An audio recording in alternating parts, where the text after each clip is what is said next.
Our favourite person in the world is Megyn Kelly, and it's our chance to talk to her right now this Wednesday in Australia. Super Tuesday, her time. Love her to see you, rock star. I think, as you quite correctly said on your radio show, kind of the least tension ever around a Super Tuesday ever. Yeah. I mean, wah. But there's no mystery to it this year. The mystery's already been solved. We know who the two nominees are going to be. And in Nikki Haley's case, it's just a question of when the patient recognizes what the diagnosis really means. It's over for her. And look, we're going to get the election that most people didn't want.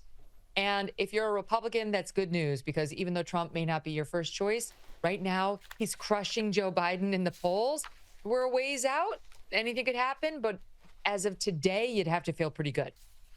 Your legal mind, of course, as always, is working overtime with all the different cases of this, that and the other. We'll get to the great Fani Willis steaming pile of dog proverbial in a second. But obviously the Supreme Court 9-0. Trump cannot be bounced off the ballot. This was kind of the real reason that Nikki Haley was sticking around. And I was listening to your conversation today with a Republican and a Democrat about just how good or just how bad this is. But exactly as you predicted, this had no chance.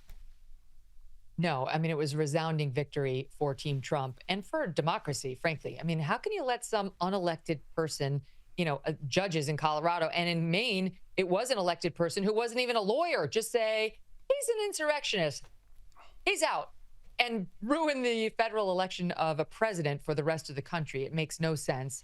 And even the liberals on the Supreme Court saw it that way. But the most delicious part of this has been the absolute meltdown on the left. Keith Olbermann, your favorite. He's your favorite. Yeah, he is. Actually out there all today, last week. He's been reduced to this. They're whores. John Roberts is a whore. Sotomayor is a whore. They're all whores, and their tears are made of urine. What? That's what they've reduced the left to. And I have to say, it's really fun and entertaining. Yeah, it is fun to watch. It is fun to watch. Grab a cup of liberal tears, as they used to say. So on 60 Minutes, in America, there's a much more active parents movement, people who want to stand up, who want to be able to see what's being taught in their schools. And 60 Minutes decided to do a story, but of course it was a hit job. And one of the people who's just trying to stand up for the rights of their kids and the rights of parents is calling them out. What ideology are they being indoctrinated into? Let's just say children in America cannot read. They often dodged questions with talking points. You're being evasive. In one case, I had just spoken about gender ideology right before Mr. Pelley said that we weren't answering the question. So it just felt a little orchestrated. I'm so angry and incensed about this story. The proper story for 60 Minutes to do is the fact that they're putting true pornography in our children's elementary, middle, and high schools now, right? K through 12 education, more and more, the young kids too, have access to open pictures of penises and descriptions of how to perform oral sex on them. And usually it's between two boys. I'm not making this up, but in explicit detail, and then what happens when the boy gets excited and what comes next. I mean, the most graphic descriptions, the stuff you used to have to look in the back of Penthouse magazine as a 16-year-old boy to find, is now being offered in the school libraries of our littles. And that's the proper story. But 60 Minutes decides the story is about book bans and the evil right-wing extremists who love them. So they bring in this group called Moms for Liberty, which I love. I've spoken to this group right from the beginning. I went down there and tried to help them. And I love the two women who run it, but they're not exactly media savvy when it comes to dealing with an entity like 60 Minutes, which is going to slice and dice them and try to misrepresent them. And you can assume no good faith on the part of Scott Pelley at 60 Minutes. And unfortunately, they appear to have, because the way that piece was cut and aired made the two moms look clueless. And Scott Pelley over and over said they're evasive, they're dodging. And if you look at the way the Q&A went, that's exactly how it looks. The problem is, if you look at the greater context of the interview, they were showing him these books. He just wouldn't put them on TV because they're filthy. You couldn't put them on the TV without getting in trouble with the FCC. And Scott Pelley refuses to acknowledge the problem. He kept trying to say, what ideology are you trying to stop? What are you afraid of? And I would have given anything anything to be across from Scott Pelley to answer that question in the moment. I'll tell you exactly the ideology that we are trying to fight. Race essentialism, where they're trying to tell young black boys and girls that they're less than from birth thanks to their skin color, where they're trying to tell the young white boys and girls that they bear the sins of their father over things that happened 240 years ago that they can do nothing about, and that they'll never be able to escape this so-called original sin.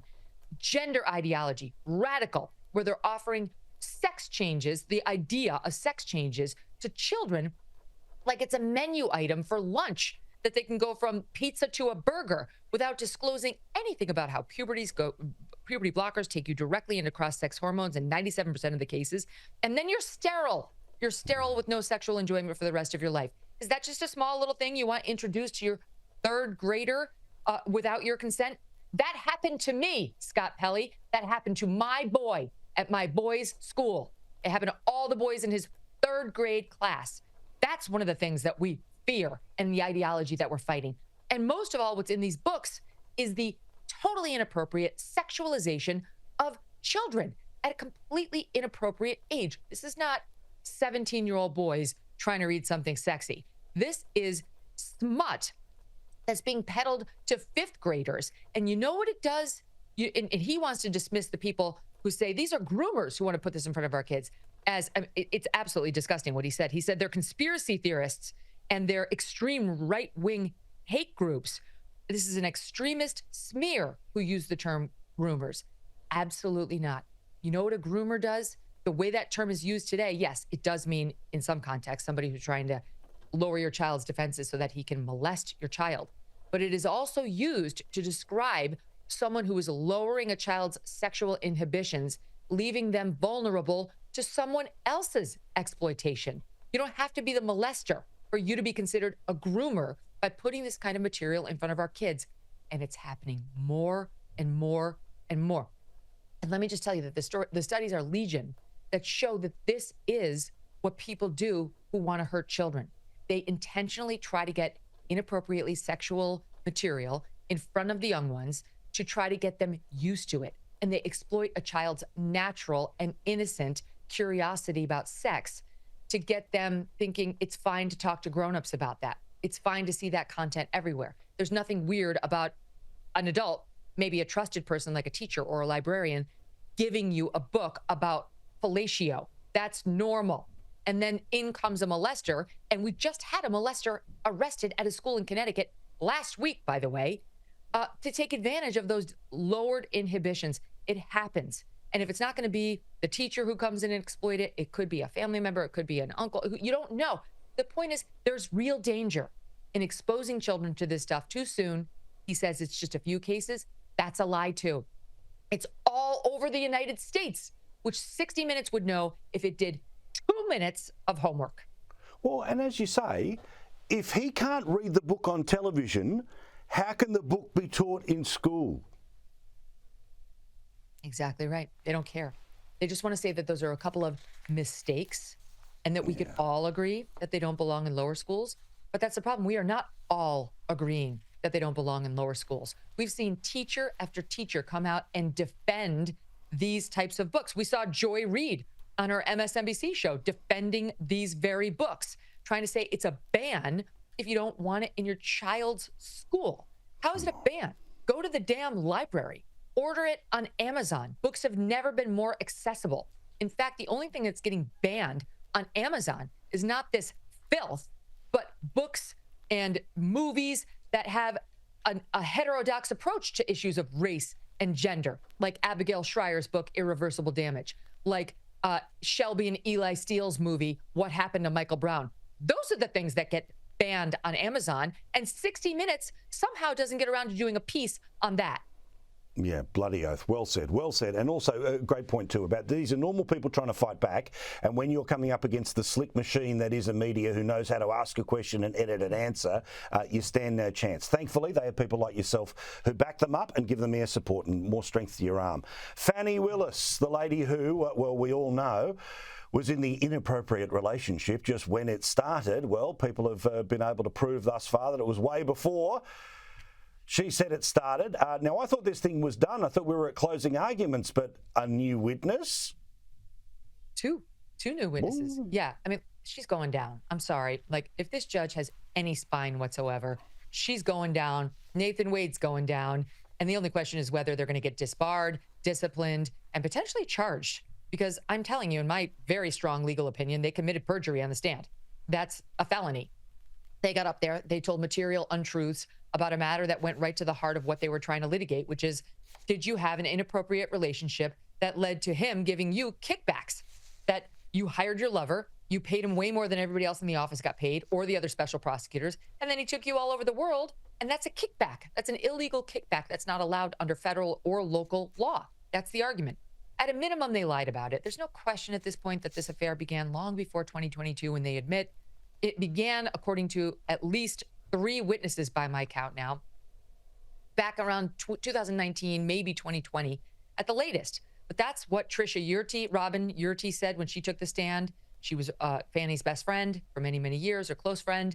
And then Terrence Bradley told it to Ashley Merchant. He was Nathan Wade's longtime friend. So the 2 close friends of the 2 principal players are saying, yeah, happened long before they testified to. And now we get 2 additional witnesses to come out and say, the one friend who told Ashley Merchant it happened a long time ago, but when he got on the stand was like, I don't remember anything. Who am I? Who am I? Terrence, who? I don't know who I am. That he had been telling them too. And it happened long before they said. It started back in 2019. This person came out. That person came out. And one of them, by the way, is an assistant deputy district attorney. She's the co-chief deputy attorney, district attorney in the neighboring county. So these are prominent lawyers who are saying these are liars. And these lawyers who took the stand, whether it's Nathan Wade, Fani Willis, or the Terrence Bradley guy, who got a case of the forgets when he got on the witness stand, but told everybody who would listen to him in Atlanta that it started back in 2019, are finally being outed as having been dishonest. So this judge should put an end to this fraud, to this shambles, and restore order in his court by trying to get some honest players in there. We all know the name Monica Lewinsky from the 90s. We all know what happened just to the side of the Oval Office. But she's well and truly being reinvented, including by a new generation who call her an icon. Have we run out of heroines? Is there no one left to admire? You know, you think about like J.K. Rowling. How about J.K. Rowling? J.K. Rowling was on welfare. She was a single mom. She got rejected by all these publishing houses. Finally, she wrote Harry Potter. She just kept at it, and she wound up becoming like the 13th richest person in Great Britain, more than the Queen. She can't be on the list because she said something like there's only 2 sexes, two genders, male and female. How about Malala Yousafzai? If you're really looking for a young feminine hero, right? You know her. She's a Pakistani girl who took a bullet in the brain because she wanted to go to school. There's so many lists. We go back to America. Amelia Earhart, first woman to fly across the Atlantic on her own, died in the cause of pursuing aviation for. We could keep going. Like we can go abroad again. Let's do Marie Curie, right? Why do we have to choose as our heroine a woman famous for blowjobs? With all due respect to Monica Lewinsky, what she did was have an affair with a married man who she knew was a married man, who she said she aggressively pursued as an intern in the White House, showing him her thong, going in before she met him, wearing her, quote, presidential knee pads, she's reported to have said, then winds up giving this guy oral sex after oral sex, keeps evidence of it on her blue dress, and becomes infamous for having done this with a married president. Okay, it's not her proudest moment. She's taken responsibility. She said she wasn't proud. Great. Why do we need to make her into a heroine? What part of the behavior is heroic? Walk me through it exactly, young people. How is she your new Mother Teresa? I'll wait. I don't get it, nor is she a fashion icon. And I'm getting a little tired of the Monica Lewinsky routine because I was old enough to watch the whole thing unfold, live during my time. I remember reading the Ken Starr report at the World Trade Center as a young lawyer. That's how long ago this happened. Of every 2 years, Monica Lewinsky reluctantly coming out to do a photo spread or a movie or another interview or a piece in Vanity Fair. I mean, like, she's loving her celebrity. And what is she famous for? I think I've already made that clear. Excellently said. Lovely to see you. And we're speaking of icons. What about Megyn Kelly? What about Megyn Kelly? May I hope that generations into the future of their school play, play Megyn Kelly's into the future. We love you, darling. Thank you so much. See you soon.